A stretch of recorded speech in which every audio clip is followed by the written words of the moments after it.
जय श्री राम। आज हम लोग कैंटो 12 शुरू करेंगे in the आरण्यकांड।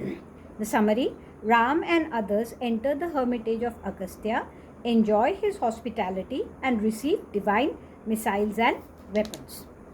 Entering the site of the hermitage and approaching a disciple of Agastya, that younger brother of Raghav, Lakshman, spoke as follows.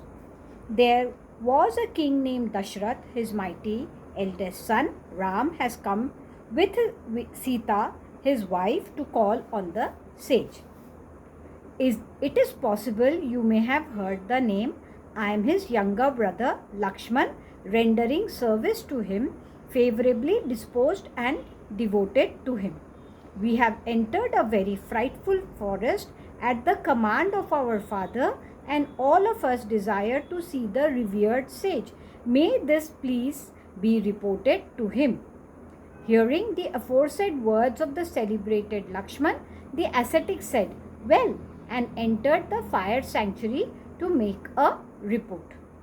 Entering the sanctuary and joining his palms, that favorable disciple of Agastya reported at once the arrival of Ram, exactly as requested by Lakshman, to the foremost sage, unassailable through Ashkeshis. The yonder two sons of Dashrath, Ram and Lakshman, have entered the site of our hermitage with Sita, the former's wife. Those vanquishers of foes have come to see you in order to be of some service to you. You may be pleased to order what to do next." Then, hearing from his pupil that Ram and Vaidehi of great fortune had arrived with Lakshman, he spoke as follows. "It is good that after a long time today, Sri Ram has come to see me. I too had longed in my mind for his arrival. You may go and escort Ram respectfully together with his wife and Lakshman in my presence." Wherefore was he not allowed to enter? Thus told by the high-souled sage, the knower of dharma, the pupil prostrated to him and said Amen with joined palms. Then hurriedly coming out, the pupil said to Lakshman, "Who is that Ram?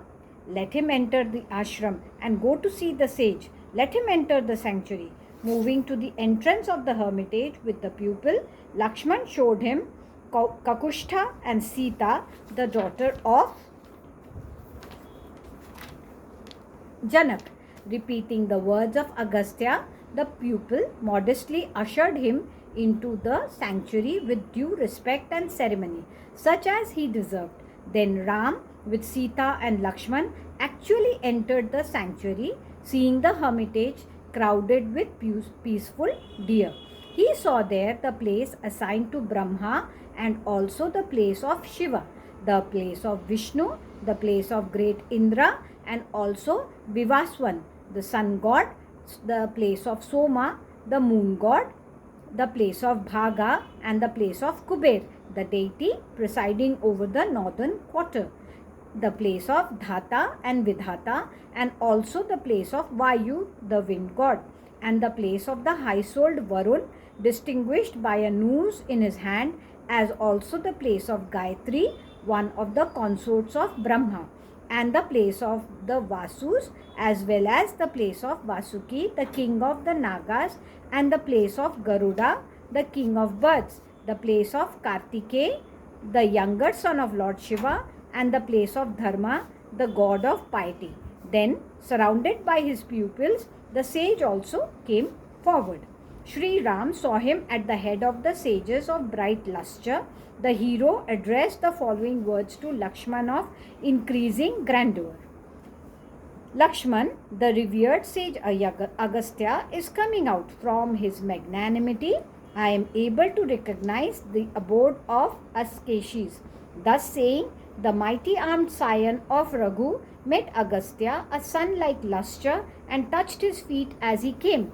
Having saluted him, the righteous Ram stood with joined palms together with Sita, the princess of Videha, and Lakshman. The sage welcomed Kakushtha, offered him a seat and water to wash his hands and feet, inquired after his welfare, and asked him to sit down. He first poured oblations into the sacred fire, then offered water to the guests, honored them according to the code prescribed for anchorites, and offered them meals. Sitting down himself first, the knower of Dharma, the foremost among sages, said to Sri Ram, who now sat with folded hands, well versed as he was in the code of right conduct. An ascetic should pour oblations into the sacred fire, offer water to a guest to wash his hands, and honor him in other ways. An ascetic behaving otherwise, O Kakushta, will, like a false witness, have to eat his own flesh in the other world. You, the king of the whole world, a righteous and great car warrior, an adorable and respectable dear guest, have come. Thus saying and entertaining Raghav according to the latter's disease with fruits, roots, flowers, and other things, Agastya then said to him, "Here is a great divine bow of Vishnu, ornamented with gold and diamonds and manufactured by Vishwakarma, O tiger among men. This jewel among arrows, never failing and bright as the sun, was given by Brahma.